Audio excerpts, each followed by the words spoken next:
This is Ephraim Tours the Lost Tribes of Israel. Okay, listen up. This is really important. We have found the Lost Tribes of Israel. This is so important. Listen up. We have found evidence, DNA evidence, that the Palestinians are the Lost Tribes of Israel. We have found DNA evidence that they are the Lost Tribes of Israel. They are Israelites. They have more Israelite DNA than the Ashkenazi Jews. And that's what we're going to be sharing with you today. This evidence is key to peace in the Middle East because it validates both sides of the Israeli-Palestinian conflict. According to DNA evidence, Ashkenazi Jews have 25% to 50% Israeli DNA. But here's the thing, Palestinians have way more. They have 70% to 90% Israeli DNA. Dartmouth. I have a doctor's appointment follow-up from when I was having those heart issues a couple months ago. In August I went to a vigil for Gaza and for Palestine, and then the next day was Fast Sunday, so I hadn't eaten for a few hours. When I went to church, I went up to talk about the starving children of Gaza and how we need to help them, and I'm like, I don't know if I can do this. I felt like I was gonna faint, and I could feel my heart starting to not beat right. And I'm like, I thought it was because of not eating. Felt like I was gonna pass out at work, so I had a coworker drive me to the ER, and they tested me and found out I had a heart block. And then they tested me again and realized I had Lyme's disease. So they put me on antibiotics. They brought me to Dartmouth, and I was at Dartmouth for like 5 days. And the antibiotics cured the heart issue, and this was just a follow-up for that. Alright, just here at Dartmouth, checking out this nice little garden they have. It's kind of rainy, but it's still nice. Got the leaves changing, and what a wonderful place to reflect on the tree of life. And the Palestinian branch. The Palestinian olive branch is part of the Judean olive branch, which is part of the tree of life.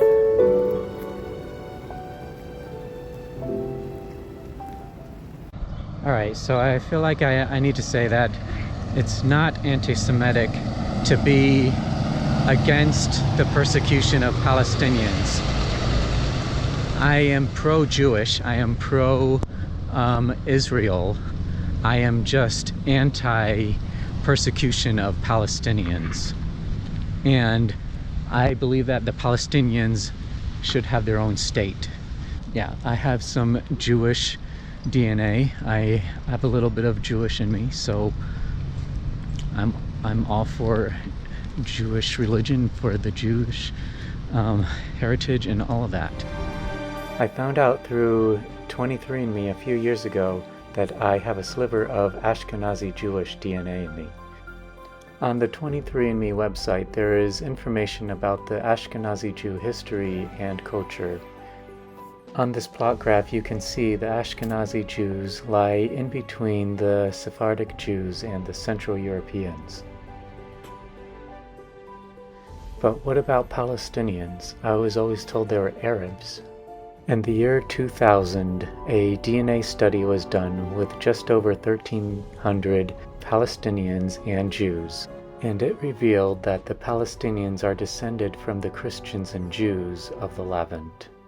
Remember, in 325 AD, Christianity became the official religion of the Roman Empire, and many Jewish people were converted to Christianity long before then.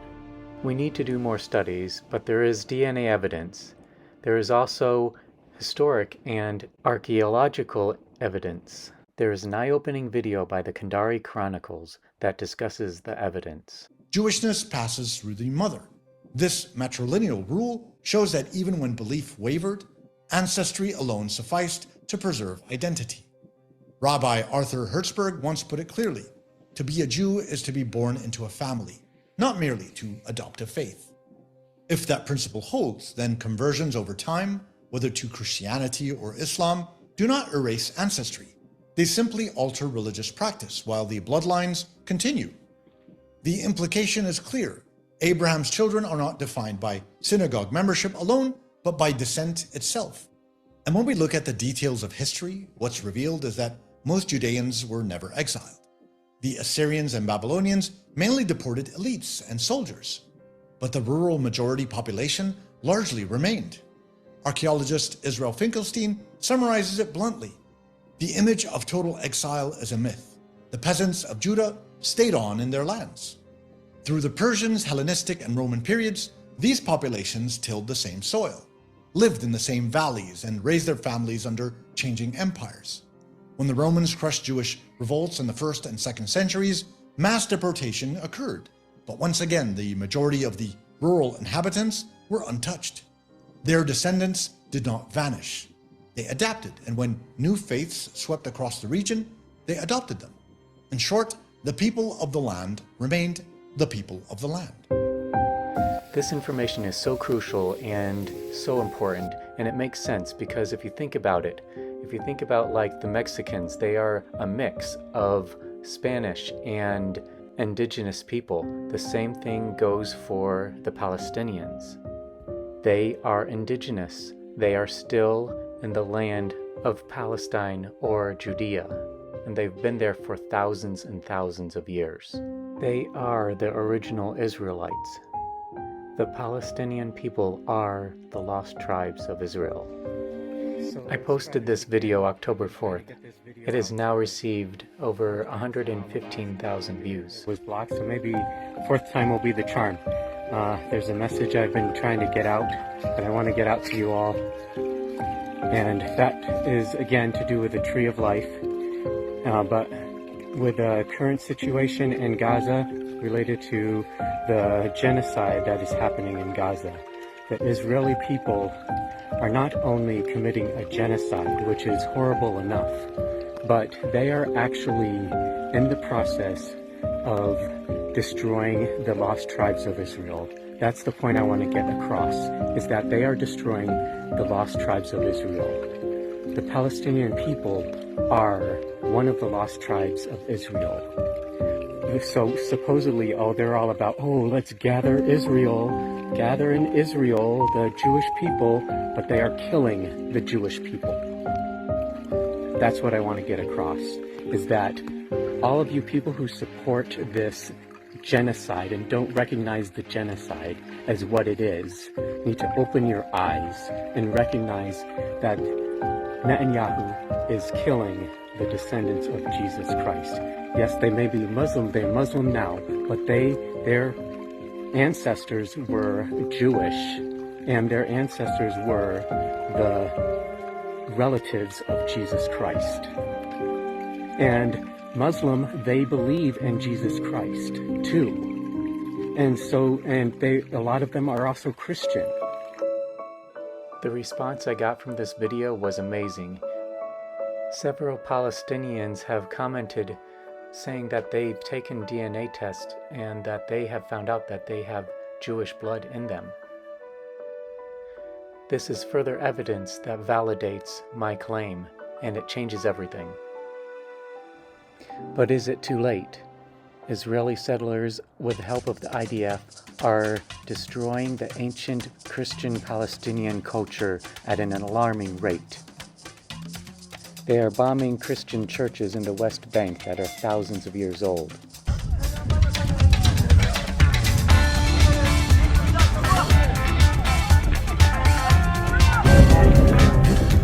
Israeli settlers are burning the Palestinian olive trees. Netanyahu has been pushing lies for decades that the Palestinians are Muslim invaders.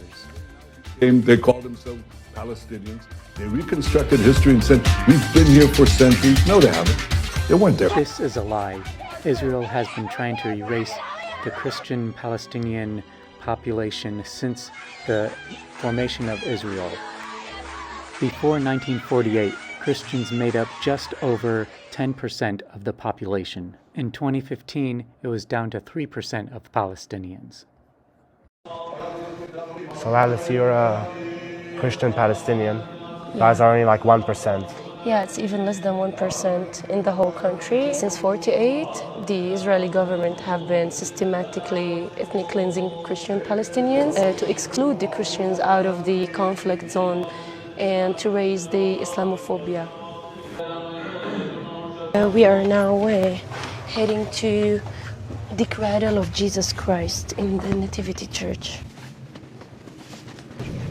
Israel does pretty much everything in its power to decrease the population of Christian Palestinians and to make it a Jew versus Muslim war, to make that the narrative. They offer Christians through also organizations or associations to travel to EU or USA, and they give them job opportunities, houses, and even pocket money to immigrate. And they make it easier for them for the immigration process. Yes. Kind of like how they give Jews from all over the world pocket money and benefits and many other things to come to Israel and increase the Jewish population. Attacks on Christian Palestinians has only gotten worse since October 7th. So what is the solution for the Israeli-Palestinian conflict? Well, for one thing, maybe it could start with full recognition of the Palestinians as equal citizens with the Israelis. Standing together is a coalition of Palestinians and Israelis that stand together for Palestinian rights. This is the moment and the time of the olive harvest in the West Bank. It is a very dire moment for people to provide food for their families, to just continue and trying to live normal life through this very unnormal reality. And what we see is that the right wing is translating the frustration with Trump or the world forcing a ceasefire upon Israel, with answering it with calls to revenge Palestinians in the West Bank. If we can't do it in Gaza, we'll do it in the West Bank.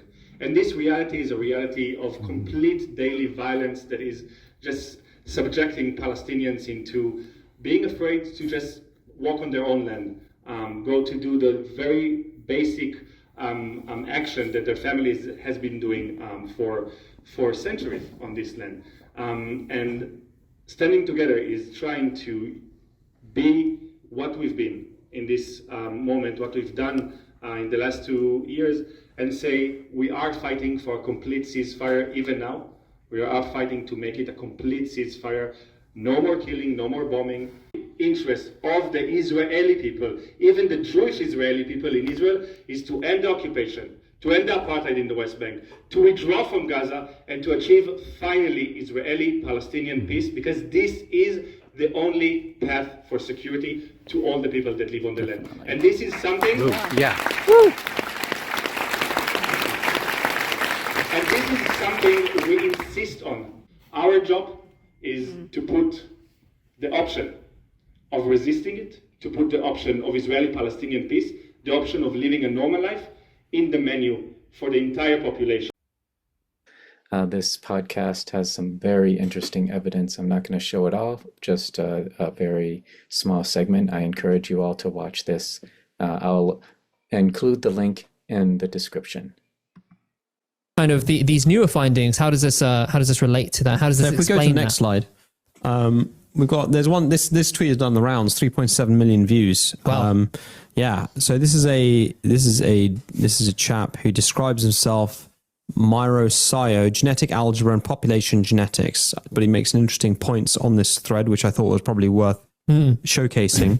So he talks about how geneticists have had access to ancient DNA whole genome sequences from Canaanites, Israelites, Judahites for some time now. First genetic distances to modern people below. I'll be providing lots of information in this thread. This is comparing modern day populations to ancient DNA whole genome sequences of ancient Canaanites, ancient Israelites, ancient Judahites, and seeing how closely related they are.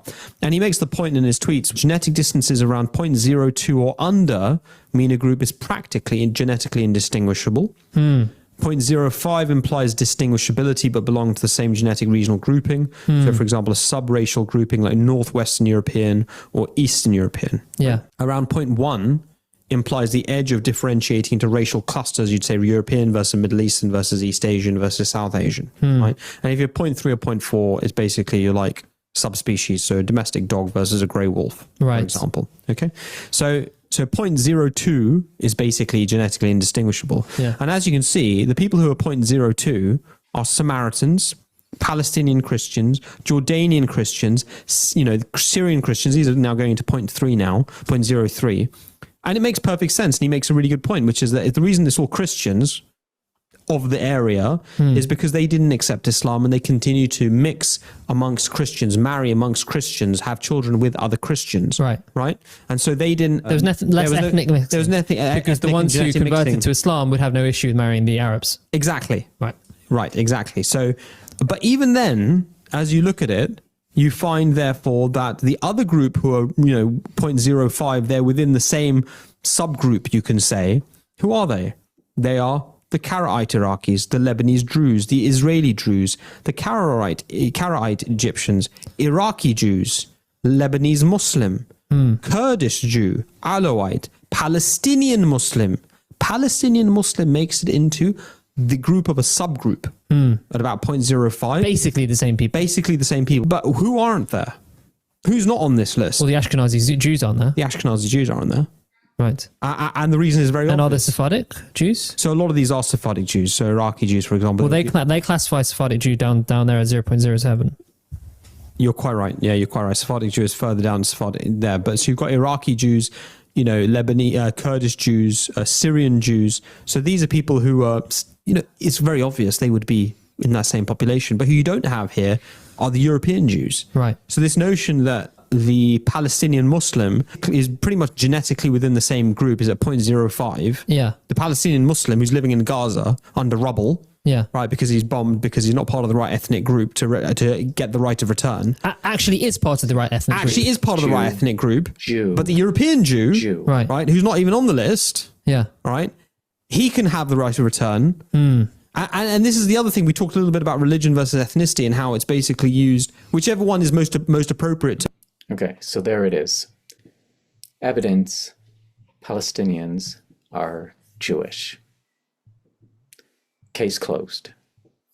I would also like to propose a long-term solution, building on the two-state solution and making it a three-state in one solution. Basically similar to like Great Britain, where there's 3 states that are united in one. Now for that to happen, that would be the state of Israel, the state of Palestine, and the state of Gaza, all in one Israel-Palestine union. Could it happen? I believe with the knowledge of the Tree of Life, it could.